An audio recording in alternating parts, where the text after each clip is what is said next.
He got to get out and work now, too. How old is he? 59. How much money is he making? He might make $30 this week. For everything that they picked for $2 or $3 a hundred, I could have done the same thing with this machine and picked for nothing. Let's not deal in numbers, let's deal in percentages. For instance, I would say that just this year, my workforce was reduced about 50%. And yet I was able to handle the entire operation much easier than I had in the past. Here are two machines that sell for $20,000 a piece. I don't understand it because now they're like older people, they ain't doing anything. Some of them older people, they're even having chicks to live by. I think colored man should have a chance to still make a living on this land. Because I just don't understand why it all belonged to the white man.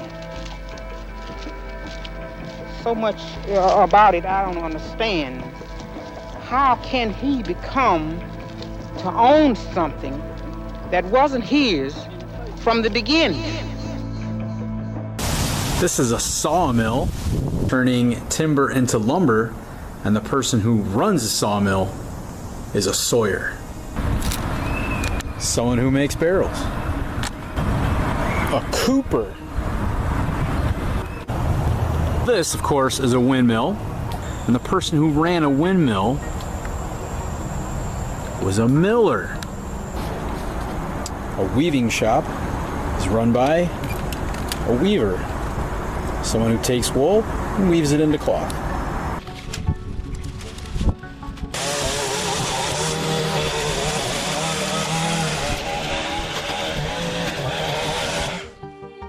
So what do you call this? A mower is someone that comes in and removes things from its natural foundation, or more, whether it's in the physical or the spiritual. And a Moor is a Huguenot or a Huguenot. The tribe was formerly known as the Moors. What? Run that back. The tribe was formerly known as the Moors. Men with Moorish blood in their veins, okay? It has been asserted when the Moors were driven out, thousands took refuge in the south of France, who afterwards, abhorring the Roman Catholic persecutions, became Huguenots, all right? Who became Huguenots? The Moors. When they got kicked out of Portugal and Spain that ended up in southern France, there, all right, they became known as Huguenots, okay? Who are the Huguenots? Moorish people.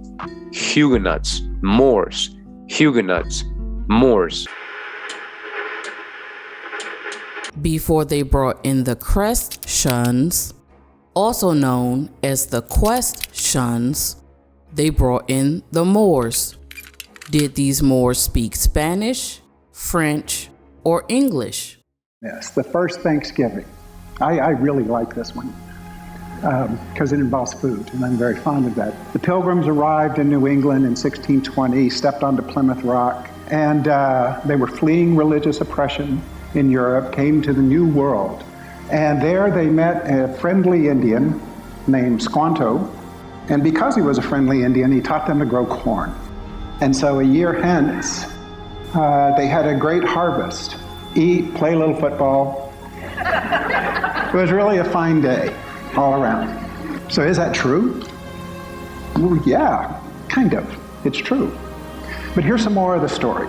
And one of the important things that we do as Americans or as human beings is we make choices about what we want to remember and what we want to forget. Turns out, Squanto, who we think his real name was Tisquantum, something like that. When Tisquantum first met the Pilgrims, he spoke English. A mower is someone who is sent in to squat for the purpose of confusion. And a Huguenot, it's French, and is pronounced as igno. Most of the time, we hear the words and we already have a picture, and this was done purposely to ensure that certain things historically remain hidden. But if we take a closer look at a name and the words that are attached, the true story becomes revealed, just like with the word Moor, constantly changing locations and changing their names to hide their true intent, because it's a huge knot. A Huguenot is someone or something that they want you to ignore. And what they really wanted people to do is be ignorant and hug you a knot, which means to take on somebody else's problem.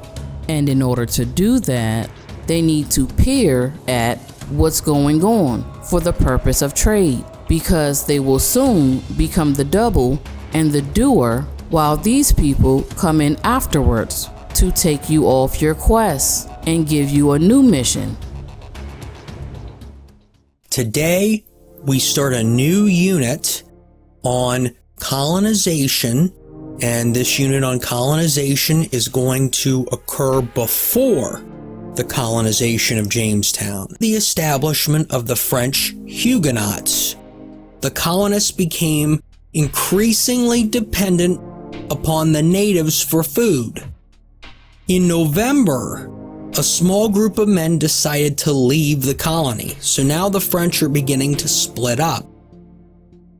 On December 8th, those group of men that split off built and completed a ship with armaments and left. And it is alleged that they didn't sail back to France, but they sailed down to the Caribbean and became pirates. A robot, a sailor, a trader, a pirate. This is a Moor. We call it a robot.